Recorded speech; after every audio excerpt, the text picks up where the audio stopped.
दोस्तों Michael Jackson वो नाम है जो आज भी उतना ही मशहूर है जितना पहले था। बहुत से डांसर आए और गए लेकिन आज तक कोई भी ऐसा डांसर नहीं आया जो माइकल जैक्सन को टक्कर दे सके। आज भी दुनिया का टॉप डांसर माइकल जैक्सन को ही माना जाता है। डांस के अलावा और एक चीज है जिसकी वजह से माइकल जैक्सन दुनिया भर में मशहूर हुए, जो कि इनकी कराई हुई हजारों सर्जरीज थी। इतनी सर्जरी की आखिर में इनकी हालत बहुत ज्यादा बदतर हो चुकी थी और जिस दिन इन्होंने दुनिया को अलविदा किया वो दिन कोई आम दिन नहीं था। इस दिन कुछ ऐसा हुआ जो कि इतिहास में पहले कभी नहीं हुआ था, ना ही कभी होगा। दोस्तों 25 जून 2009 को क्या हुआ और माइकल जैक्सन की पूरी कहानी क्या थी, जानने के लिए बने रहिएगा हमारे साथ वीडियो के अंत तक। माइकल जैक्सन का जन्म 29 अगस्त 1958 को इंडियाना में हुआ था और ये JOE और कैथरीन की 7वीं संतान थे। माइकल जैक्सन के डैड एक स्टील फैक्ट्री में काम करते थे और उन्होंने 1-2 कमरे का घर लिया हुआ था जिसमें ये 9 भाई बहन अपने माँ बाप के साथ रहते थे। उस समय अमेरिका में काले लोगों को अच्छे से ट्रीट नहीं किया जाता था और माइकल के फादर जानते थे कि अगर उनके बच्चों को कुछ बड़ा जिंदगी में करना है तो उनके पास 2 ही ऑप्शन है, या तो एक बड़े एथलीट बन जाए या फिर एंटरटेनर। इसलिए जैक्सन फैमिली ने एंटरटेनमेंट चुना। माइकल जैक्सन ने 5 साल की एज में अपने भाइयों के साथ एक सिंगिंग ग्रुप बनाया। उसके बाद इन्होंने शिकागो में परफॉर्म करना स्टार्ट कर दिया और लोग इन भाइयों को जैक्सन 5 के नाम से जानने लगे।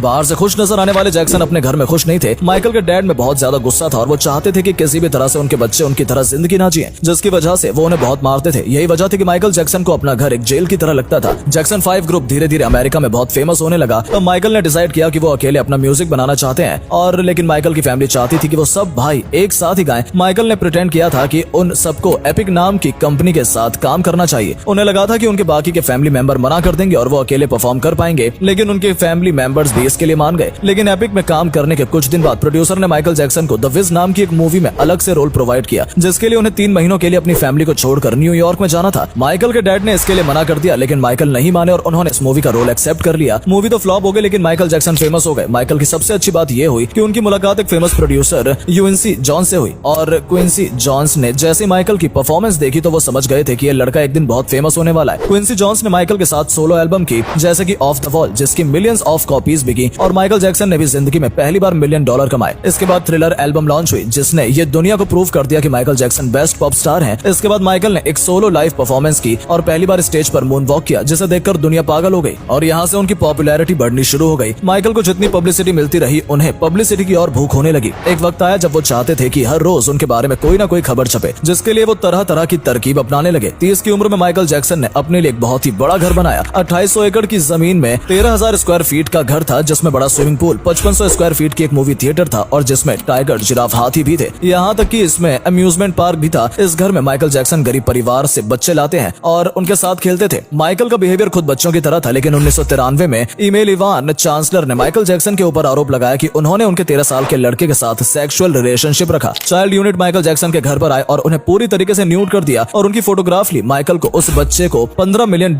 देने पड़े और उनके माँ बाप को $1.5 मिलियन देने पड़े। माइकल को बच्चों से बहुत प्यार था, इसलिए उन्होंने एक छोटे लड़के गैविन एरवीजो की हेल्प करनी चाहिए जो कि कैंसर पेशेंट था, लेकिन फिर माइकल के ऊपर 14 चार्जेस लगाए गए चाइल्ड मोलेस्टेशन को लेकर। इन कोर्ट केस के दौरान माइकल बहुत डिप्रेशन में आ गए और उसकी वजह से उनकी हेल्थ काफी डिस्टर्ब हुई। इवेंचुअली कोर्ट में ये प्रूफ हुआ कि उन्होंने कुछ भी नहीं किया है, मगर इस सबसे 10 साल बीत चुके थे और उनका काम रुक गया था। माइकल जैक्सन की लाइफ में 2 बड़े इंसिडेंट हुए। पहले एक्सीडेंट हुआ था 1984 में जब माइकल जैक्सन को पेप्सिको के लिए एड्स मिला और उस शूट के दौरान माइकल जैक्सन को एक एक्सीडेंट हुआ जिसकी वजह से उनके सर में बालों में आग लग गई। उस वक्त जब उन्हें अस्पताल ले जाया गया तो फर्स्ट टाइम उन्होंने प्लास्टिक सर्जरी कराई और पेन किलर के बारे में पता चला। दूसरा एक्सीडेंट माइकल जैक्सन के साथ हुआ 1999 में जब वो मुनिच में एक लाइव शो कर रहे थे। तब वो गाते हुए एक ब्रिज पर चढ़े जो कि क्रेन की मदद से धीरे धीरे नीचे लाना था, लेकिन आधे रास्ते में वो ब्रिज स्टेज पर लैंड करने के बजाय स्टेज के लेवल पर जोर से गिरा। माइकल जैक्सन शॉक हो गए, लेकिन उन्होंने शो नहीं रोका। वो गाते रहे और केबल की मदद से स्टेज पर आकर उन्होंने परफॉर्म कंप्लीट किया, मगर ड्रेसिंग रूम में जाने के बाद वो बेहोश हो गए। दोबारा उन्हें अस्पताल ले जाया गया जहां पता चला कि उनकी स्पाइन में कुछ इंजरी हुई है और उन्हें दोबारा से एक पेन किलर इंजेक्शन दिया गया जिससे उनकी आदत पड़ गई। प्रोपोफूल की उन्हें आदत हो गई थी कि उन्होंने उसे मिल्क में मिलाकर कंज्यूम करना शुरू कर दिया था। माइकल जैक्सन ने 2009 में तेजी के साथ काम किया। वो लंदन में काफी सारे लाइव शोज करने वाले थे और उस टूर का नाम था this is it. Michael Jackson ने अनाउंस कर दिया था कि इसके बाद वो और शोज जिंदगी में कभी नहीं करेंगे। जैसे जैसे ही अनाउंसमेंट हुई कुछ घंटे में ही सारी टूर की सारी टिकट्स बिक गई, लेकिन प्रॉब्लम ये थी कि 10 साल से माइकल जैक्सन ने कोई फुल स्केल लाइव शो नहीं किया था और 3 महीने के अंदर अंदर उन्हें पूरी परफॉर्मेंस तैयार करनी थी। डांसिंग, सिंगिंग, कोरियोग्राफी, प्रोडक्शन के साथ भी बहुत कुछ करना था। इस दौरान अच्छी नींद के लिए उन्हें पेन किलर्स प्रपोज लेने पड़े। प्रॉपर फॉल उनकी बॉडी में इंजेक्ट करने के लिए उनका एक डॉक्टर उनके साथ हमेशा रहता था। उनके लिए डॉक्टर मुरे नाम का डॉक्टर असाइन किया गया। तब होता यह था कि पूरे दिन शो की प्रैक्टिस करने के बाद माइकल जैक्सन अपने घर में जाते जहां डॉक्टर मुरे उन्हें प्रोपोफॉल इंजेक्शन देते थे ताकि वो अच्छी नींद ले सके। लेकिन प्रॉब्लम यह थी कि माइकल के घर में प्रॉपर मेडिकल इक्विपमेंट नहीं थे, जिसकी वजह से कुछ दिन के बाद बहुत बुरा हाल होने वाला था। अब 25 जून 2009 को जब माइकल जैक्सन प्रैक्टिस करके अपने घर में आए तो डॉक्टर मुरे ने माइकल को प्रोपोफॉल की छोटी सी डोज दी और उसके बाद प्रोपोफॉल को ड्रिप में डाल दिया। प्रोपोफॉल के साथ होता यह था कि इसकी बहुत ही कम डोज पेशेंट को दी जाती थी ताकि उसे नींद आ जाए, और जब एक बार वो सो जाए तो उसके बाद ड्रिप में दोबारा प्रोपोफॉल मिलाकर उसे दिया जाता है ताकि वो कंटिन्यूस सोया रहे। और प्रोपोफॉल का एक बड़ा डिसएडवांटेज ये था कि अगर प्रोपोफॉल थोड़ा से भी ज्यादा हो गया तो पेशेंट का माइंड भी नींद में जा सकता है। इसका मतलब ये था कि माइंड जो अनकॉन्शियसनेस बॉडी में फंक्शन को कंट्रोल करता है, जैसे कि सांस लेना एटसेट्रा, वो भी बंद हो सकता है। और उस दिन कुछ ऐसा ही हुआ। माइकल की बॉडी प्रोपोफॉल लेने के बाद इतनी गहरी नींद में चली गई कि उनके माइंड ने उनके ब्रीदिंग रोक दी। अगर इस वक्त वहां पर मेडिकल इक्विपमेंट होते तो उन्हें नॉर्मल ऑक्सीजन दिया जा सकता था, लेकिन डॉक्टर मुरे ने जब ये देखा तो उन्हें लगा कि माइकल को हार्ट अटैक आया है और वो उनके हार्ट को हाथ से पंप करने लगे, यानी कि सीपीआर स्टार्ट कर दिया। और बहुत देर के बाद 911 इमरजेंसी कॉल किया, लेकिन तब तक बहुत देर हो चुकी थी और the greatest artist Michael Jackson की डेथ हो चुकी थी। बहुत से लोगों ने इसका जिम्मेदार डॉक्टर मुरे को बताया और इसके बाद उन पर केस भी चलाया गया, जिसके कारण उन्हें 2 साल की जेल में रहना पड़ा। आज माइकल जैक्सन का घर नेवरलैंड का सुनसान जमीन का टुकड़ा बन चुका है। 5 साल तक उन्हें बेचने की कोशिश की, लेकिन उस जमीन का कोई बायर नहीं मिला। उनका खूबसूरत लेक अब एक गंदा नाला बनने की कगार पर है। जू के सारे जानवरों को ले जाया जा चुका है और अब वहां पर कोई भी नहीं रहता। तो दोस्तों, ये थी मशहूर डांसर माइकल जैक्सन की कहानी। आप भी अगर माइकल जैक्सन के फैन हैं तो वीडियो को लाइक और शेयर जरूर करें। धन्यवाद।